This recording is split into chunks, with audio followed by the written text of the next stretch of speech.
u tanamizga kirgandan keyin tanani stress holatga keltiradi. Bu meva aslida qandli diabeti bor organizm uchun shunchaki bomba bo'lib xizmat qiladi. Tabiiymi, sun'iymi, sintetikmi qiziq emas. Qandligicha qolaveradi. Vitaminli mahsulot degani bu organizm uchun, har qanaqa tana uchun to'g'ri keladi degani emas. Qandli diabetda mumkin bo'lmagan top 5 ta mahsulot haqida gaplashamiz. Siz dorilaringizni o'z vaqtida ichayotgan bo'lishingiz mumkin, lekin qonni o'z vaqtida kerakli darajada boshqara olmayotgan bo'lsangiz, albatta bu mahsulotlarni birinchi bo'lib cheklash orqali o'zingizga kerakli natijani olasiz.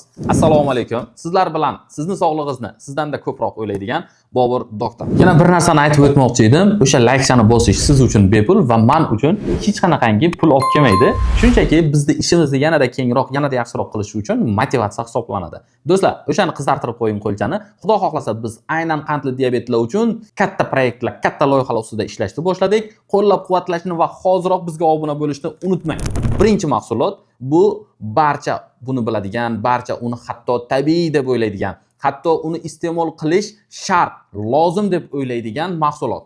Asal. Ha, to'ppa-to'g'ri. Asal haqiqatdan ham tabiiy, haqiqatdan ham organizm uchun immunitetni ko'taradigan foydali mahsulot. Lekin organizmga uni farqi yo'q. Tabiiymi, sun'iymi, sintetikmi qiziq emas. Qandligicha qolaveradi va bu qand sizni shunchaki qondagi qand darajangizni boshqarilmasligini birinchi asosiy sabablardan bo'lib qolaveradi. Va shuning uchun men aynan mana shu asalni birinchi iste'mol qilish mumkin bo'lmagan mahsulotlar qatoriga qo'shdim. Esingizdan chiqarmang. To'g'ri, asal tabiiy, lekin har qanday tabiiy mahsulot bu foydali degani emas. Ikkinchisi, bu men har doim cheklaydigan mahsulotlar ichida top o'rinda turadigan bu pivo. Kim nima deyishidan qat'iy nazar, kim qanchalik yengil deyishidan qat'iy nazar, kim qanchalik menga dam beradi, stresslarni bostirishga yordam beradi deyishidan qat'iy nazar, eng yuqori xavf guruhiga kiradigan, iste'mol qilish mumkin bo'lmagan mahsulotlardan biri. O'zi har qanaqangi alkogol mahsulotlarini iste'mol qilishni men cheklab qo'yaman. Nima uchun deydigan bo'lsangiz, to'g'ri, siz to'g'ri fikrladingiz. Siz alkogol ichuvchilarning barchasi shunaqa fikrda. Ya'ni meni tinchlanishim uchun mana shu zarur va men yaxshiroq tinchlanaman. Ha, siz biroz tinchlanganday bo'lasiz, lekin aslida har qanaqangi alkogol mahsulotlari bu bizning tanamiz uchun stress. Stress esa qonda qand darajasini eng pikka olib chiqadigan faktor hisoblanadi. Demak, do'stlar, u xoh pivo bo'lsin, u xoh spirtli ichimlik bo'lsin, u xoh konyak bo'lsin, farqi yo'q. Bular organizm uchun stress. Ya'ni u tanamizga kirgandan keyin tanani stress holatga keltiradi va u qonda qand darajasini oshirib beradi va bu sizni qondagi qand darajangizni boshqara olmaslikni eng ko'p uchraydigan sabablardan biri. Ayniqsa erkaklar orasida. To'g'ri, siz hozir ayollar sirazi yozishni boshlamang. Erkaklar uchun bu gap taalluqli va ular o'zlariga kerakli gapni olishsin. Esingizdan chiqarmang.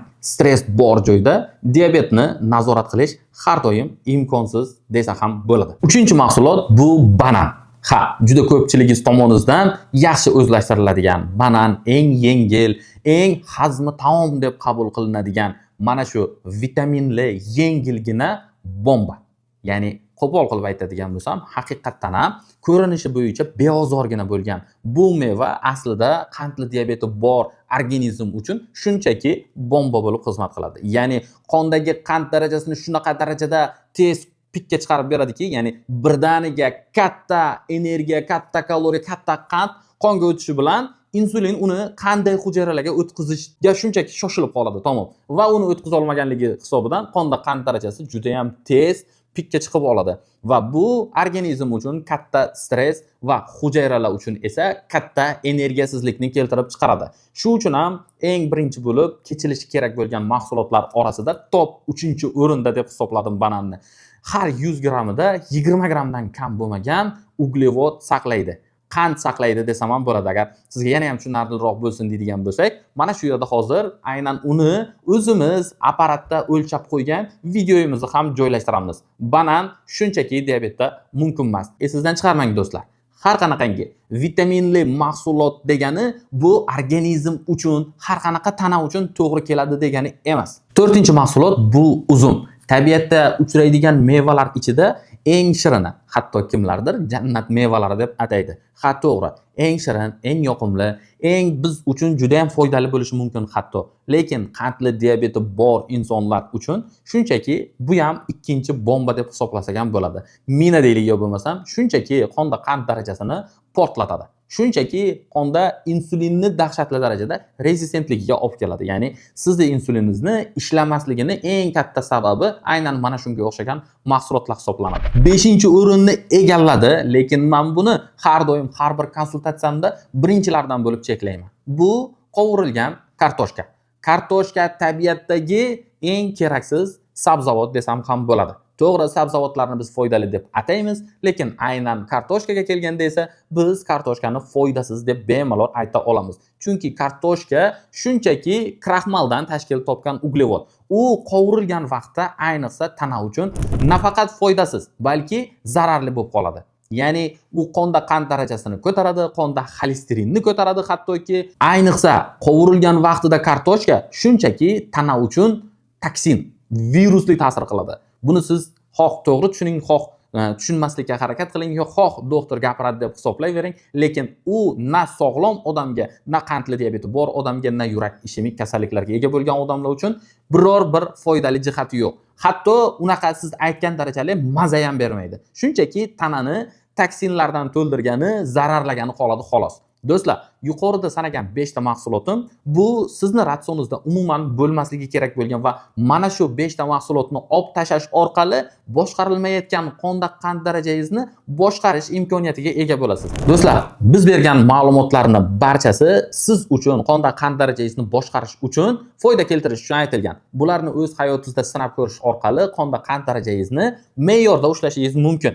Bizni esa arzimas mehnatimizni shunchaki bitta o'sha qo'lchani qizartirish orqali qo'llab-quvvatlab qo'ysangiz yetarli. Sizda qandaydir savol bo'lsa, sizda qandaydir tushunmovchilik bo'lsa, albatta kommentlarda kutaman. Har biringizni savolingizni aynan o'zim shaxsan o'qib, har birini kerak bo'lsa o'sha joyida javobini beraman. Kerak bo'lsa, keyingi videolarimizda aynan sizni og'riqli nuqtangiz, aynan sizni qiynayotgan masala sifatida ko'tarib, sizga chiroyliroq qilib, yengilroq va osonroq tushuniladigan xuddi mana shunday video ko'rinishga keltirib chiqarib beraman. Do'stlar, sog'lig'ingizni asrang, o'zingizni asrang. Toki siz o'zingizni va sog'lig'ingizni birinchi o'ringa qo'ymas ekansiz, qolgan hamma narsa sizga zararga ishlab qolishi mumkin. Shunday ekan, o'zingizni ehtiyot qiling. Keyingi videolarda ko'rishguncha xayr.